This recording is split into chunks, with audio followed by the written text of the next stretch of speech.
அனைவருக்கும் வணக்கம். என் பேர் சோபா ஜெகதீஸ்வரன். இன்றைக்கு என்கிட்ட வந்து ஆண்டி தேன்மொழி இருக்காங்க.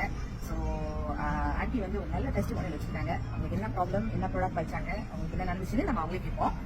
ஆண்டி, அவங்க பேர் எங்கே இருக்கீங்க சொல்லுங்க. நான் வந்து ஒட்டோவில் இருந்தேன். இப்போ நான் தசைக்கு வந்துட்டேன். எனக்கு என்ன பிரச்சனைனா, எனக்கு கிட்னி, நான் வந்து ஆரம்பத்தில் வந்து சரியான மருந்து முறையா 2 வருஷமா சரியா சாப்பிடல. அப்ப கிட்னிக்கு வந்து எனக்கு 3ஆவது ஸ்டேஜ் பாதிச்சிருச்சு. டாக்டர் வந்து சொல்லிட்டாரு, பெரிய ஆஸ்பத்திரியில வந்து நான் போய் இது பண்ணும்போது உங்க கிட்னி வந்து இதாகிடுச்சு, டேமேஜ் ஆயிடுச்சு. நீங்க வந்து அப்ப எனக்கு ரொம்ப பயம் வந்துருச்சு. அப்ப மூஞ்சி, கை, கால் எல்லாமே வீங்கிருச்சு.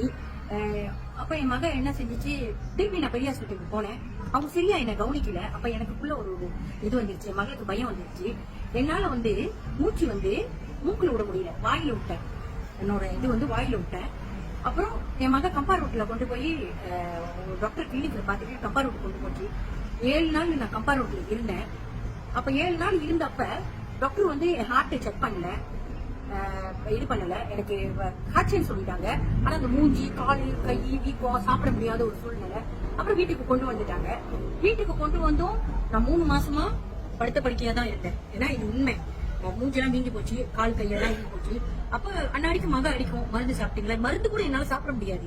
சத்தியமா நான் சொல்றேன், மருந்து சாப்பிட்டாலும் வாங்கி நுழையா வரும், மூச்சு விட கஷ்டம், நடந்து டாய்லெட் போக முடியாத ஒரு சூழ்நிலை. இதாவது திருப்பி 6 நாள் ஜிஹெச் அட்மிட் பண்ணாங்க. ரொம்ப முடியாம போயிடுச்சு, மூச்சு விட முடியாம மூக்கு வழியா விட்டு இங்கதான் எங்க வீட்டுக்கிட்ட இருக்க ஒரு டாக்டர் தான் பார்த்து இப்பயே நீங்க போனோம் ஜிஹெச்சுன்னு சொல்லிட்டாங்க. நாங்க ஜிஹெச்சுக்கு போயிட்டேன், வேற வழி தெரியல. அப்புறம் ஜிஹெச்ல வந்து 6 நாள் இருந்தேன். இருந்த உடனே டாக்டர் வந்து என்ன பாத்துட்டு அப்பயும் என்னால சாப்பிட முடியல, நல்லா மூச்சுலாம். ஆனா நான் வந்து டாக்டர் வந்து பாத்துட்டு சொல்லிட்டாங்க, உங்க கிட்னி பாய்ச்சிருச்சு, 3ஆவது ஸ்டேஜ் இதாயிருச்சு. ஆனா நீங்க டயாலிசிஸ் பண்ற நிலைமை தான் வரும்.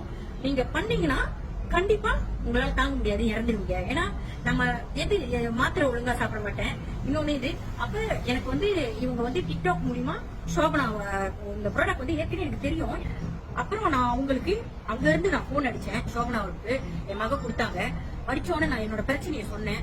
ஆண்டி, உங்களுக்கு இந்த பிரச்சனை இருக்கு, நீங்க வீட்டுக்கு வந்துடுங்க, முதல் டிஸ்சார்ஜ் பண்ணிட்டு வாங்க. நீங்க என்ன நினைச்சாலும் சரி, கிட்டத்தட்ட நாங்க ரொம்ப இந்த சீட்டுக்கு வந்து நான் குறைக்க மாட்டேன், இது பண்ண மாட்டேன் அப்படின்னு நினைச்சு ரொம்ப காசு நாங்க அடிச்சிருக்கோம். கடன் வாங்கி தான் என் மக வந்து அதை இது பண்ணிருக்கேன். நான் உழைச்சு வருவேன் என்ற நம்பிக்கையும் போச்சு எனக்கு. அந்த நம்பிக்கையில நான் இழந்துட்டேன் எல்லாம். ரொம்ப இப்ப நீங்க பாக்குறதுக்கு கொஞ்சம் தேறி இருக்கேன், சாப்பிடுறேன், கொள்றேன் எல்லாமே. அந்த ப்ராடக்ட் உண்மையிலேயே அந்த ஹார்ட்டுக்கும் பிபி தான் சாப்பிட்டேன். நான் தொடர்ந்து சாப்பிட்டு 3 நாள்ல நீங்க எவ்வளவு பேர் பாப்பீங்க, எவ்வளவு பேர் இது இன்னைக்கு வந்து காசு ஒரு இதா நினைக்காதீங்க. எவ்வளவோ நம்ம போது வருது, அது வந்து ஒரு பிரச்சனை. நம்ம நல்லா இருக்கணும். அதனால என்ன நடந்துச்சு, 3 நாள்லயே வந்து எழுந்திருச்சு நடக்க ஆரம்பிச்சிட்டேன், ஆரோக்கியமா பேச ஆரம்பிச்சிட்டேன், சொந்தமா பாத்ரூம் போக ஆரம்பிச்சிட்டேன், சொந்தமா என் வேலைகளை செய்ய ஆரம்பிச்சிட்டேன். 1 வாரம் கழிச்சு சமைக்கவும் ஆரம்பிச்சிட்டேன்.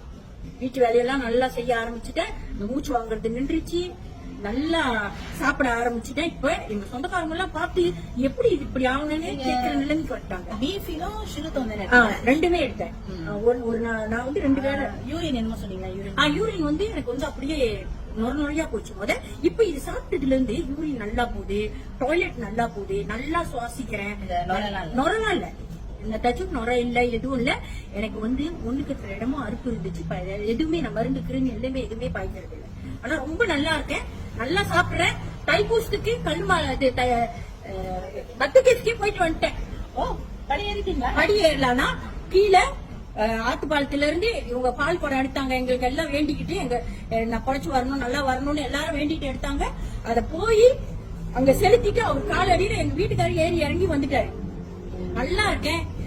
இது வந்து ஒரு இதா மருந்து கிடையாது, ஒரு சப்ளிமெண்ட் தான். நம்மளுக்கு நம்ம வந்து நல்லா வாழலாம், இன்னும் ரொம்ப நல்லா வாழலாம். இது ஒரு ஆரோக்கியத்தை நல்ல காலையிலேயே அதை சாப்பிட்டாதான் இந்த வேலை எல்லாம் சுறுசுறுப்பா, எந்த ஒரு டென்ஷன் இல்ல, எந்த ஒரு இது தலைவலி மருந்து சாப்பிடணும் எண்ணமே வரல.